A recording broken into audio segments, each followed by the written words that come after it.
Alright, budget magic time, playing Evoke Control for Modern. Pretty excited about this deck because it plays some of my favorite cards, including Muldrifter, which is just so sweet. And plus we have Unburial Rights to get it back. Anyway, I think this is a keeper.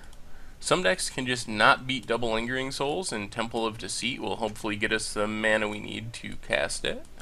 But we will see. We'll definitely lead on the Temple. We'd like to find a third land, and that swamp will work just fine.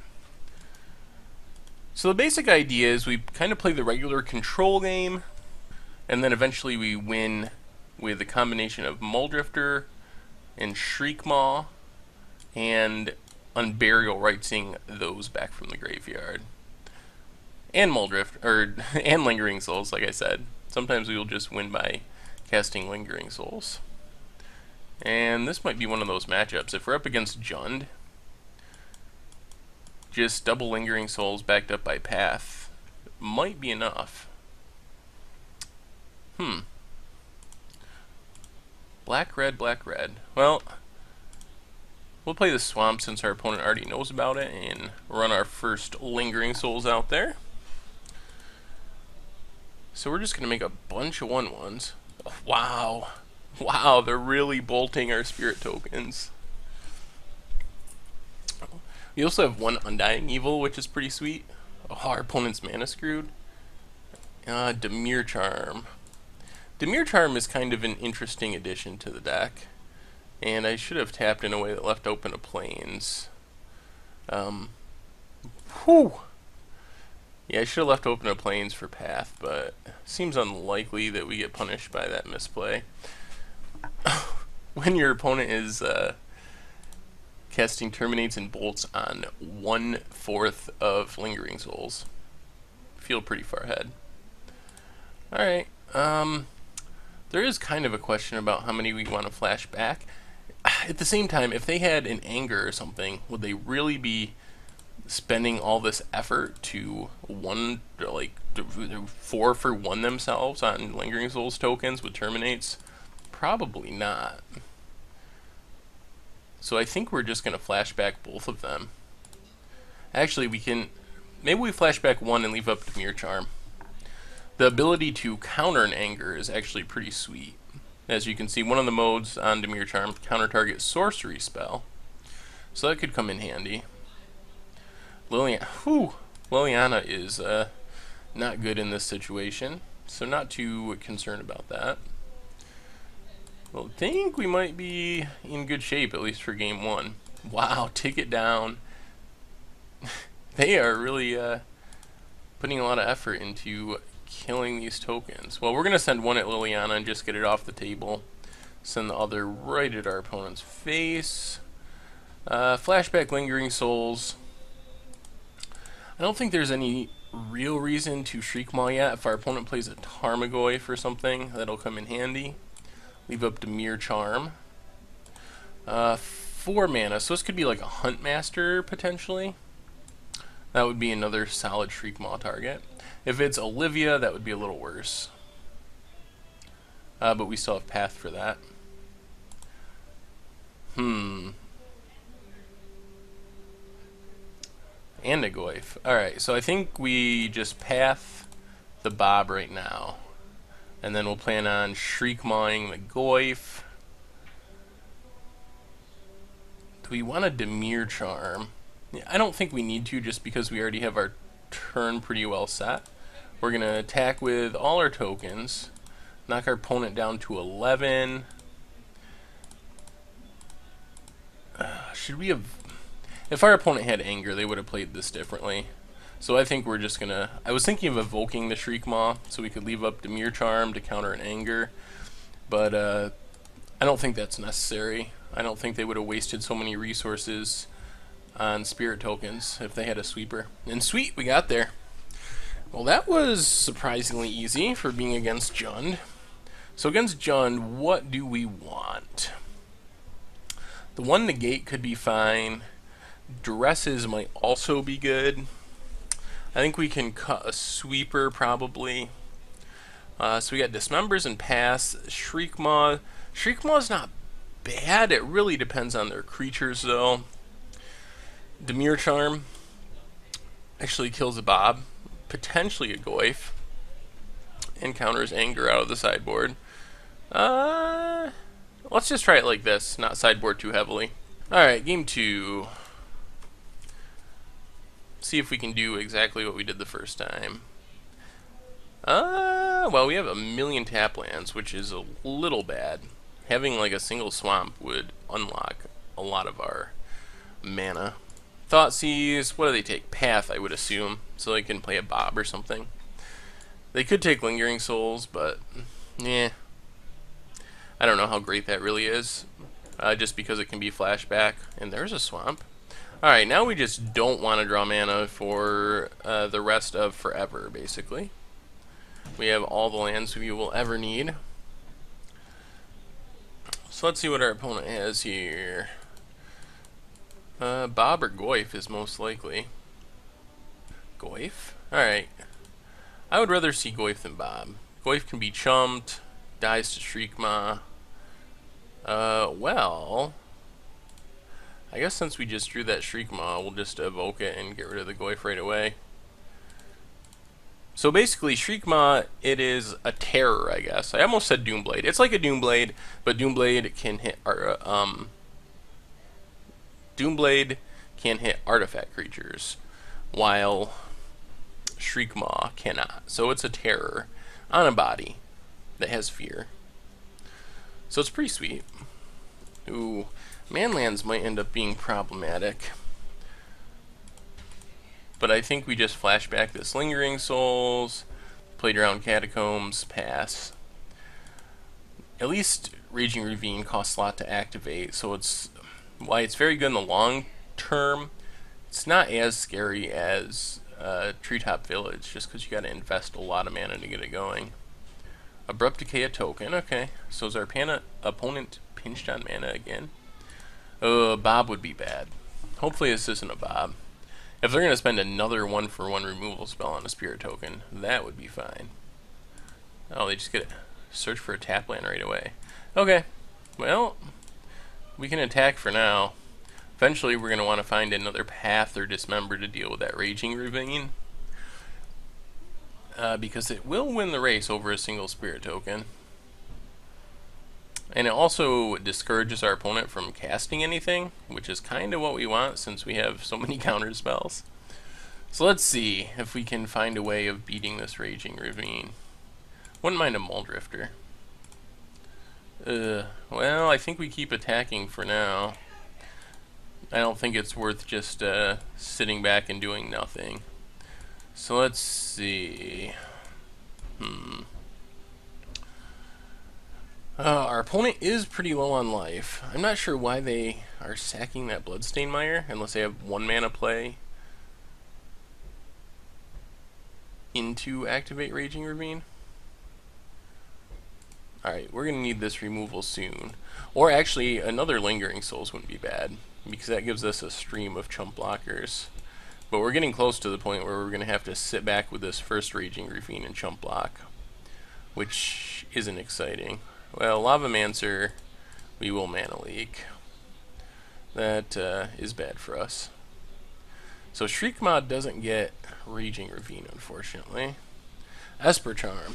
Esper Charm is, I think we're going to fire that off right now to draw 2 cards. Alright. That was actually perfect. I'll keep getting in with our Spirit token because now we can, since we hit that Dismember, we just really got to hope that our opponent doesn't play a discard spell first. If they just suit up this Raging Ravine, we can kill it before it gets another counter, and then we should be set to win. Let our opponent go to combat, and we'll... actually, we'll let it attack so we can't use it for mana with an instant, and then we will just Dismember before it gets another counter. So that was very good timing for that Dismember. Got to kill it right before it would have been out of range. Interesting. So now we have the option to Esper Charm again, or we could draw step the discard mode on Esper Charm and empty our opponent's hand. But considering that we have a negate and a mana leak, I think we just pass. Ooze.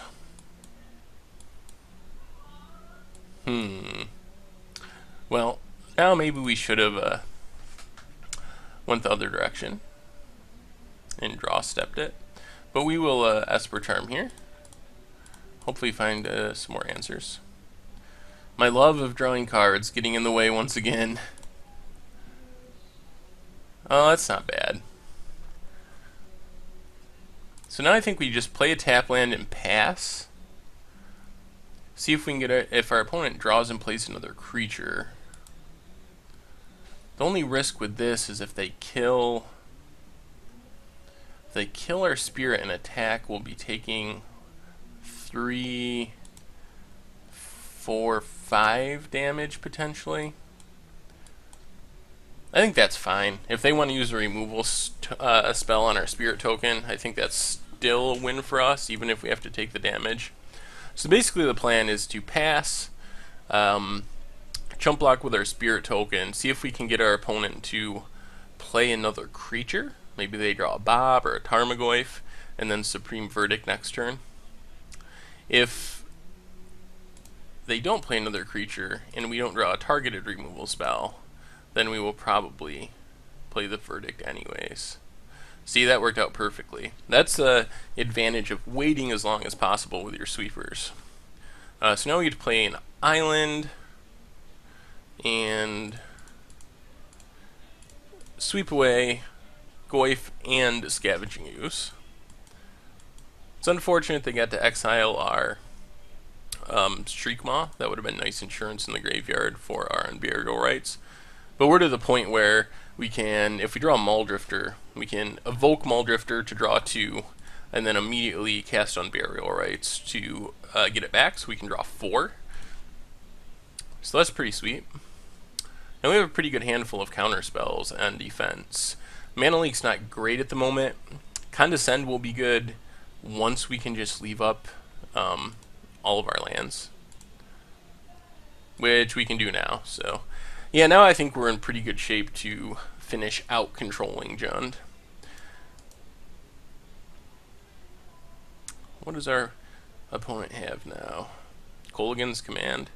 Yeah, we will negate Kolaghan's Command. So if our opponent doesn't have a land and plays a 4 mana play, we can mana leak it. Well, now they're going to need like a 5 mana play, so like a Batterskull or something. Alright, we'll Condescend Chandra. See if we can scry into some action. And plus we really don't want that to resolve. Actually, that's foolish. We only need to go X4, then we can leave up lands for mana leak. So I think Muldrifter is what we want most of all. Well, we'll Glacial Fortress to the bottom, Lingering Souls to top. Not a Muldrifter, but still solid. It's a 3-turn clock. And we get a land out of the way. Condescend's a really sweet card. Another reason I like playing this deck. Muldrifter, Lingering Souls, Condescends. What's not to like? So Lingering Souls, Flashback Lingering Souls. Sit on our mana leak and hope we can kill our opponent before they draw anything crazy. Another nice thing is our hand is kind of getting shut down a little bit. I was just going to say, like, drawing Bob isn't that great right here. Because they're going to be pretty low on life. So we will swing with everyone. And no reason to play a Shriekmaw. Shriekmaw, it's important to be aware, when it enters the battlefield, you are destroying a non-black, non-artifact creature if there is one. So we would have to give up a spirit token to play it. Abrupt Decay's fine. Kills a spirit, but costs our opponent 2 life. We might just run this mana leak out to make our opponent spend mana. If they go to cast a 3 or 4 drop, then they won't be able to Abrupt Decay their own Bob if they pay for the mana leak, so they're risking... Yeah, so like right here, we will mana leak Knight of Souls Betrayal. Actually, that didn't work as well as I thought because our opponent can pay to get it back. But that's actually not that bad. They kill their own Bob, but now we can play this Shriekmaw. And our opponent has an Abrupt Decay to hand, no longer has a Bob to draw cards, and we will kill them in 2 turns. And Knight of Soul's Betrayal is legendary, so don't really have to worry about another one. And plus with 2 Unburial Rights, we can just keep getting back our Shriekmaw till we draw a Muldrifter.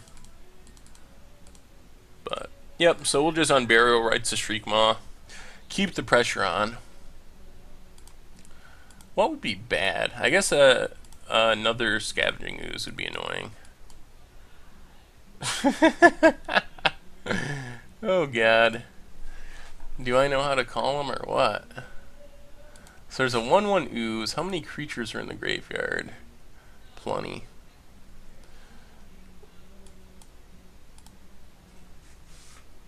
Oh, exiles on Burial Rights? That means we are probably going to be able to kill this Ooze, which is good. We don't really need a leak. Our opponent has so much mana, it's just not really doing anything. So we get to get in with Shriekmaw. Our opponent only has 2 green mana, so if they go to activate Scavenging Ooze, then we can Dimir Charm in response.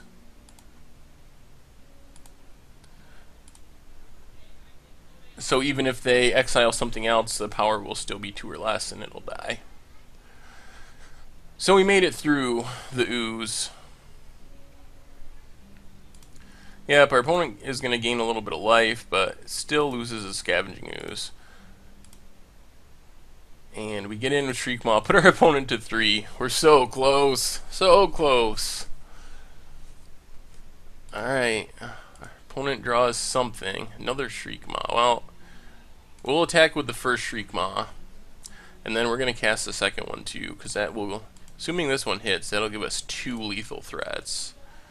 And that's where we want to be. So, and only kills non-black, remember, non-artifacts, so they don't affect each other. So now our opponent needs, I guess another Golgari Charm would do it. Otherwise, yep, sweet. Hey, 1 for 1 with Evoke, Control, and Modern. Not bad.